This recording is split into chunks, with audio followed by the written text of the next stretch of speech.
Hello, and welcome back to another video. If you're new, make sure say hi in the comment section below. Today, I'm going over my city. I am currently 199 mil power, just off 200 mil. That fluctuates between 10 and 15 mil, depending on what my pets look like, what my dogs look like, and what I'm swapping out at the time. But I do have some pretty big plans in the future. We should be getting close to 225 mil here very soon through a lot of research tech, and that's going to be a lot of Season 2 tech. This is going to be part 2 of a video that I just posted. There will be a link at the end of the video if you'd like to watch that one as well if you missed it. But credit to Assemble on this video. Thank you so much, Assemble, for giving me this idea and wanting to know kind of what my city looked like so you can get a better idea of where you could go potentially in your future gameplay. So to kick it off, we're going to go into our vehicles. Now, I've done something with my vehicles that some people elect to do and some people don't. But I have poured all of my resources into my school bus. Now, you either do your school bus or your RV. They're about the same. I might swap them all back to RV. It's been kind of like a testing phase for me because the RV does give you damage taken by vehicle's formation reduction, which is slightly different than the RV in the damage dealt by vehicle formation. So they're opposites, and I think damage dealt is always going to be better than damage reduced, just based on the way that the game has kind of played throughout the years. But let's go ahead and start off with our carriage. Our carriage is currently maxed, does give you that max gathering speed. It's quite easy to max these out as you've gotten further into the game, at least the body part of it, because bronze bars are the easiest bars to get.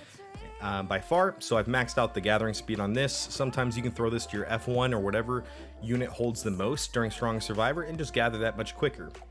Now, like I said, my bus, it's maxed out on the body. Exterior, I have evenly leveled all my the mounted gun, school bus bumper, and the school bus wheel. As you can see, they're 45, 44, 44 on the 3, so they add a total of 84, 81.5% to the attack, defense, and health. Performance-wise, it is not quite maxed either. It's at 39, so I'm 11 points shy of max. This one is a lot harder to max out. The steel bars are just extremely rare, and they're hard to get. Right now, there is an abandoned event going on for Eugene, and that does help with some of those things, but it does take time to collect those. So my RV is pretty bar. It's pretty much got nothing on it. It's level 35 right now on the body. The exterior is level 6 all the way through to the health, which is level 4, and the performance is level 9. So I have a lot to room to grow in the exterior for my RV and the performance for the RV, but it's kind of just a way I've elected. You could also evenly put all your resources throughout all your vehicles and make the 3 of your formations similar power. It could be recommended to do. It's kind of like a preference. I enjoy having one super strong vehicle so that my F1 can just kind of crush people in some of those wars instead of just being kind of more of a evenly balanced. But I go back and forth between that thought as well sometimes. So there's no right or wrong answer, I think. But we can go through and check out the survivors and the combat equipment now for the survivors. If I missed anything on those vehicles, let me know. I will definitely go back over and answer your questions if you have in the comment section. But as we can see here, my combat survivors, I am currently rocking a level 100 Errant Shane, Lydia, Rosa, Alpha, Morgan, Militia Rick, Beta, Abraham, Holly, Jesus, Magna, and my governor is 90, but I'm working on getting that to 5 stars as well. It's quite the process, but it will happen. In terms of gear, I did something very similar that I did with my RV, or I'm sorry, my bus. To get my bus really strong, I consolidated, my other vehicles and reset them and then put them all into one. And now I did the same thing with Magna here. Magna is part of my F1. She is the front crew, my player that takes all the beatings, at the beginning of each fight. So I have equipped her with full legendaries. Now this is all I do have. I only have one full set. It is hard to get these sets. I would say they've got some new deals out called the Ultimate Deal where you can get about 16 weapons, and that puts you quite close enough to get a legendary sword, but not quite there. The other pieces are relatively a lot easier to get, but the katana is going to set you back, around 200 USD, depending on the events that you find. That is a lot more expensive for some people. And it used to be a lot easier. I wish I went back to the old system, but it is what it is, and I still have a lot of fun with it. So we have Magna in my front crew. She does have my legendaries, and as I said, I did squish all those epics that I had on my F4 because my F4 was the least amount of used thing. It's also now a lot better though to get epics on your F4 because for the duels in season 5 they have now released all 4 teams in your duel setup, so now you can duel with all 4 formations, so it does make them that much more important and maybe changes up some of your strategies. So my Militia Rick, Morgan, and Errant Shane are rocking, you know, pretty much full blues. I got epic gloves on them, which you can see here in the corners. But we're still working on getting those back to epic. But it did help me get Magna all legendary out, and I was very pleased with it because having just one survivor with full legendaries does change the game a lot for you. You'll notice you win a lot more PvP duels, you'll win a lot more fights in RZ, SAW, LWC, anything you think of. That legendary set's going to help you greatly. So let's see what else I can show you guys in here. I do have a 90 Connie. I was thinking about getting her to 100 with some of the buffs that came out, and some of her abilities are a little bit lackluster, so I haven't really incorporated her into anything yet. She still might be useful in the future. My Michonne, she's a pay-to-win hero. I figured that out like later in the game, but I only got her 2 stars and she's 54. A lot of these heroes, I like to keep them low level so that when the event comes out to upgrade survivors to get those materials for equipment, I will upgrade them then. So that's why I've kept them lower. My Negan is 3 stars, which is really cool. I'm starting to get him up. I'm already starting to consider buying the 1,000 gems per fragment for Negan because he's such a strong hero. If I can get Negan to 4 stars even, he's going to benefit me too. Just like the Governor, they increase their max troop capacity, and that troop capacity goes a long ways. Just having total number of troops more than people can equal a lot more than some of the buffs you could add to those. So we'll continue on. Mercer, he's pretty good. Never really got lucky. Didn't get very many of him. Pamela, I would say, is next to impossible to get up. There's some really heavy spenders that can attain Pamela, but she's not really in my strategy, my budget strategy. And neither is Ezekiel. I did get one of him. I was really excited when I unlocked him at the elite level. And I was like, I just want to have him. It's cool. It's cool to have him. I like collecting the heroes. I like having them all. It would be nice to 5-star them all once at some day, but you know, we might get there. I think it's quite possible. Dwight's at 4 stars. Princess is at 3. My John is just short of 3 stars. These heroes are okay. Princess is solid. John is solid. Glenn is solid, but Dwight is probably one of the stronger heroes to have, or survivors unlocked as well. Dwight, getting him 5 stars, I would say, is just up there with getting like a Magna 5 stars. He's very strong. He's got a silencing ability that just absolutely crushes other teams. But that is the combat heroes section for me. And now my development heroes, I have Samantha 5 stars, Maggie 5 stars, Tyrese 5 stars, Gloria 5 stars, Bob, Sarah. Eugene is still 4 stars. He's getting close to 5 stars, and that's, you know, something that you accumulate over time doing these abandoned events. You eventually do get him to 5 stars free to play, as long as you complete all the maximum amount of rallies that are required each week. When that comes out, you will have a 5-star Eugene as well.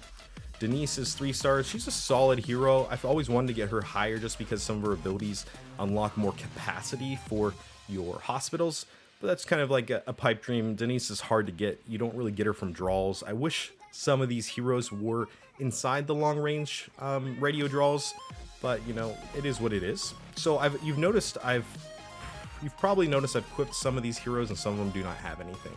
So if they have a job, usually I have them equipped because they're benefiting from it from something. I put most of my gear on my builders because they're going to benefit from those speed up bonuses while in the elite building. Gregory's max, Vane's max, Kirsten's max, Dale is maxed, Elias is maxed, and Joe's at 3 stars. This is another hero that in the Tales of Survival, you can actually get 25, I think it's 25 fragments a week of these. It's pretty inexpensive as long as you're competing in the Tales of Survival beyond the easy level. I could show you guys a little bit of that though. Donna's maxed, Amy's maxed, Carol's at 3 stars. Another hero that's similar to Denise, the hospital capacity survivor. she's just hard to get up. You don't have a lot of ways to do it. Same thing with Corey here. Some of them are partially geared, but a lot of this isn't super important in terms of development. As long as, if they have a job, have them equipped. If they're idle, you can take the equipment off and equip them as well. Some of these heroes like Denise and Bob, they say they don't actually benefit from them. I'm not sure how the UI or the interfacing works with that exactly, but I probably should have them equipped as well. Let's see. Carl, Lori are maxed. Butcher, Herschel, Rory, and Rawl, and then Ross are all maxed out as well. Inventor Eugene is another one of those pay-to-win heroes. Inventor Eugene at 5 stars would be quite impressive, but he's also very hard to get. It's about 50 USD per month to unlock the extra research, which is really nice. If you can manage it in your budget, and you can figure out a way to get that and have it month to month, it's only more valuable the longer you have it. You know, it always sucks starting things like that late because you should have already had it, but you know, it's okay, no big deal. So Gabriel, he's also another hard hero for water to max out as well. Not a lot of him. I did stop getting the survival pass for some time, and it kind of affected some of those heroes because Denise and Gabriel and some of those other survivors popped up a lot in that, and that's how you would get those 5 stars, is through the survival pass. I do have the survival pass actually activated now, because what I enjoy most about this pack is that if I can find it here, let's see, you get a 100% speed bonus on your attacking walkers. And one of the things that I can't stand sometimes, or at least I want to speed through and use all my stamina and burn it when there's not a lot of things going on, is to march to those walkers faster. So 100% walk speed saves me a lot of time throughout the day. I think it's worth the $10 to get all the rewards and complete all your dailies. It also does allow you to get the ×2 dailies from your chest, so you can ×2 multiply all your survival pass points, the rubies, the elite points, and not at the end though. I don't think you can claim ×2 at the end, which is no big deal. You still get good rewards. I definitely recommend that you complete all your dailies every single day as many times as you can, because that's going to really bolster you up and make you a lot stronger. And the more you continue to do that with your survival pass and combination of that, your heroes will start to raise to 5 stars over time. This is a game of patience, strategy, and war, so you got to be smart with what you do. So we went through all the combat equipments, we went through our survivors, we went through the vehicles, and also we can do another glimpse of our formations here to see what they kind of look like. Let's see if I can get you guys a better view of them. So my F1 currently is Magna, Jesus, and Governor. I believe Jesus and Magna are an extremely strong combo. Jesus also does fit in the middle slot, which is nice. Now I don't have a chemistry with my F1. That's okay. These 3 heroes are very high attack, very high defense, very high HP, and then, you know, the Governor obviously increases march capacity. He's at 4,900, and he's 10 levels, a full star below my 5 stars, making him that much stronger. When Governor is 100, I'm gonna have like 5,500 plus units in the end, and it's gonna be extremely strong formation. And I do have that bus, like I spoke of earlier, that's maxed out right now, or not maxed out, but close to max at 7 million power. And then a 10 skill dog. I've had very little luck with dogs, but I can't complain. So F2, I have the chemistry between Rosita, Holly, and Abraham called the Love Triangle. Now they did nerf this formation quite some time ago. It is my F2. It's still very good, but it's just not better than a lot of the other ones. It's going to be something that'll be on your list, and your Love Triangle will probably move down to your 3rd or 4th slot. Currently mine is my F2, just for purposes of I haven't really got everything together yet that I really want to do. And then my 3rd formation is going to be the Whispers chemistry. This is still a very strong crew as well. Beta is a heck of a tank. He's got a lot of HP, attack, and defense. Lydia and Alpha are the same as well. With the chemistry bonus, you do get plus 30% attack, HP, and then you also get combat speed of Survivor crew, which is awesome. I'm currently running melee in the front and the 2 cavalries in the back. Not all of us will have that option, but as you get further into the game, you can start using more troop combinations to combat other people's formations, etc. So it's always a lot of fun. And then last but not least, my F4. This used to be my F3 for a long time. which is the chemistry called Hometown Heroes, between Militia Rick, Morgan, and Errant Shane. I believe this is a pretty strong combo. It's solid. These heroes are pretty easy to get. This might be a lot of F1s or F2s for you guys early on, depending on your RNG, because Militia Rick is pretty easy to get, and so is Morgan. Errant Shane could be a little bit tougher, but with some luck, you could probably prevail. So my F4, those were the formations. And one more thing that I thought of that I could show you guys would be my technology. This is probably the most important part of the game. When I first started playing the game, I went all the way through development. I focused so hard on development because I thought this game is time. Time, save money, save time, be efficient. How do you do that? You go through the development. You max that out as quick as possible because you get things like 10% increased research speed, for Innovator 1. As you get further down, you have Faster Builder 2, so there's 10% construction speed. And these all things are multiplicative and they add up. And if you play this game and you intend on playing it, I intend on playing it, for a long time. I'm not trying to just waste my time. So, over a year, that 10-20% in your research and construction is really going to put your development town hall a lot higher. My ranking in town hall is very high. I think I'm at least top 50 between, thousands of players with this strategy and how I've done it. So development was really important. I think it was a key to part of my success. Basic combat is also really, really strong because this is also something that applies to all of your formations. So basic combat was my second priority. I maxed that out. And that doesn't mean you can't go into March 1, 2, 3, or 4, but you should probably focus on the things that help all of your crews versus the ones that just help them secularly. As far as S2 basic combat, this is something I got into a little bit later due to some information that I had a little bit late. I thought Season 2 technology was going to disappear after Season 2. I mean, that made sense. And so it didn't make sense to me to spend resources in Season 2. But as you can see, I do have my Season 2 cavalry defense going up right now.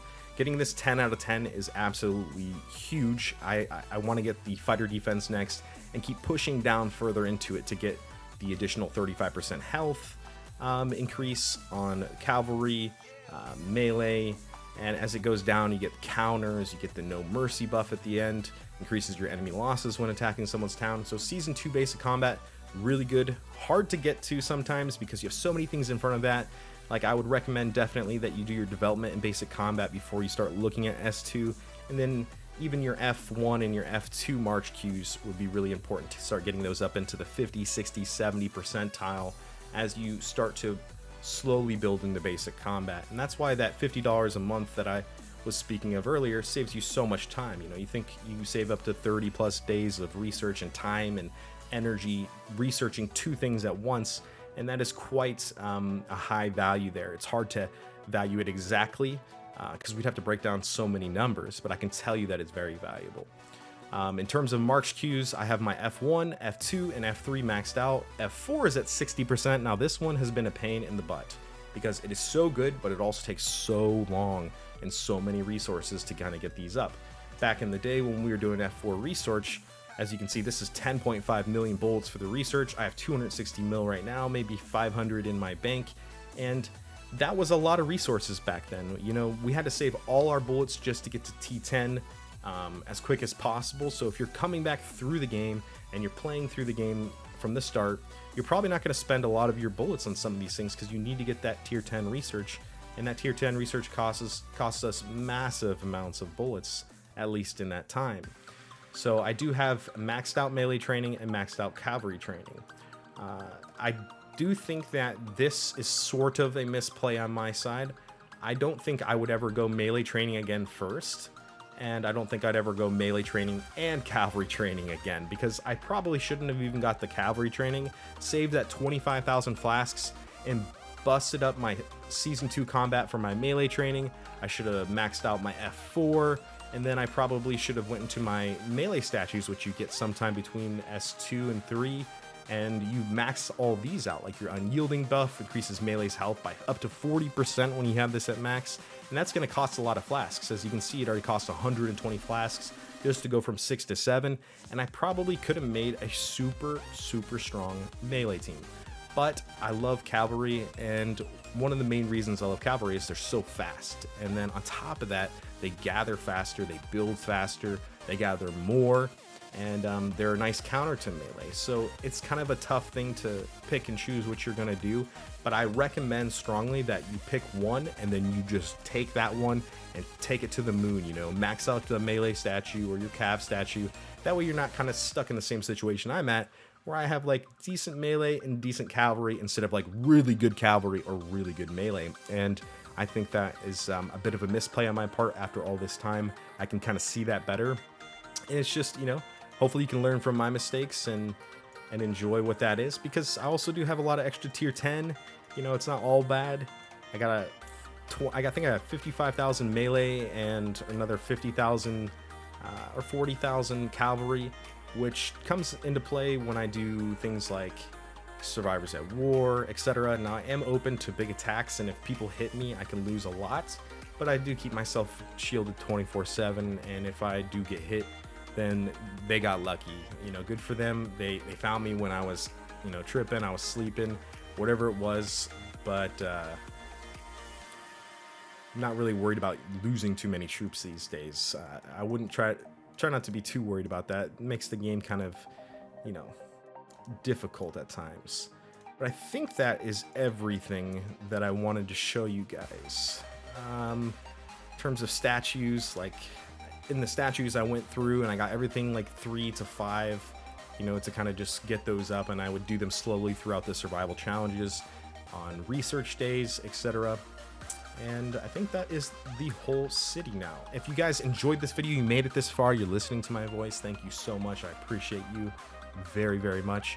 If you guys haven't and you would like to, I do have a Discord community called Brabant TV, and we're very helpful. I answer questions in there daily. Sometimes it takes a little bit of time, but I will always get you back a response. And if you don't want to message in the Discord community itself, you can also direct message me privately, and we can talk about all things TWD. So with that being said, new content creator program just was released today. I'm super excited about it. Gonna be getting pro level 4 content creator, gonna keep pushing out TWD content for you guys and try to push myself and these videos to the next level. So with that being said, I hope you guys have a wonderful weekend. Thank you for watching, and we'll see you next time. Peace.